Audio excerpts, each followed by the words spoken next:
Tinder unveils a new subscription plan, Google experiments with VR advertising, and the Equal Rights Center sues Uber. It's Wednesday, June 28th, and this is Crunch Report.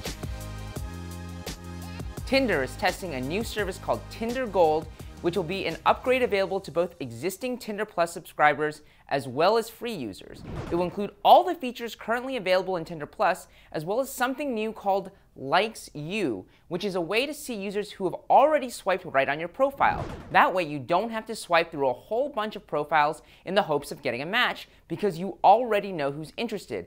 I do worry, though, that if your Tinder game isn't strong, the Likes You section could be pretty empty. And when I say your Tinder game, I really mean mine. Anyway, Tinder Gold is currently being tested in Argentina, Australia, Canada, and Mexico. Google has unveiled a new experiment which is simply called Adver and involves a cube-like ad format for video ads running in virtual reality or other 3D environments. If you tap on the cube, or if you stare at it for a few seconds, it can launch a video player to show you the whole ad. So this is a way for traditional video ads to make their way into VR. It's also part of Google's internal incubator Area 120, which the company spotlighted today by launching an Area 120 website. The goal is to create a structure for Googlers to test new ideas that could eventually become fully fledged Google products.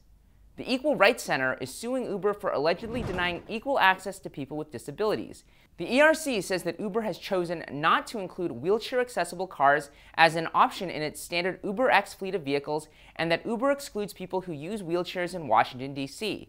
To be clear, Uber does have a service designed for people with disabilities called Uber Access. However, the ERC says that people with wheelchairs have to wait an average of 8 times longer for a car and pay twice as much in fares. This comes after 2 people who use wheelchairs sued Uber back in May. Waymo, which is Alphabet's self-driving car project, has already done testing in winter weather to help ensure its technology can operate in cold climates.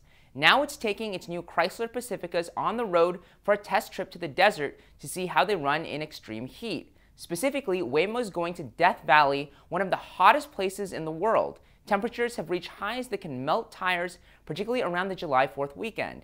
Extreme temperatures tend to produce unexpected behavior in electronics, so bringing your equipment to those kinds of conditions is a necessary step in preparing them for broad consumer availability.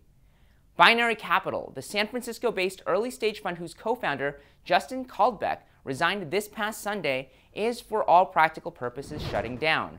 Binary's portfolio companies will either be managed by the firm's remaining co-founder, Jonathan Teo, or its stakes will be sold to other investors. A report in The Information published last week set off the chain of events that led to the shutdown.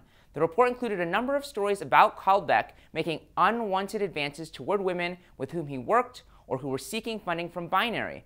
Caldbeck eventually apologized and resigned, but that does not seem to have been enough to save the firm. That's the report for today. I'm Anthony Ha, filling in for Tito Hamzy. Also, special thanks to John Manis, who's secretly become the brains behind Crunch Report and who finally stepped in front of the camera for the past 2 days. Crunch Report airs every weekday at 7 p.m. Eastern, 4 p.m. Pacific on TechCrunch.com. You can also find us on iTunes and on YouTube. We'll see you tomorrow.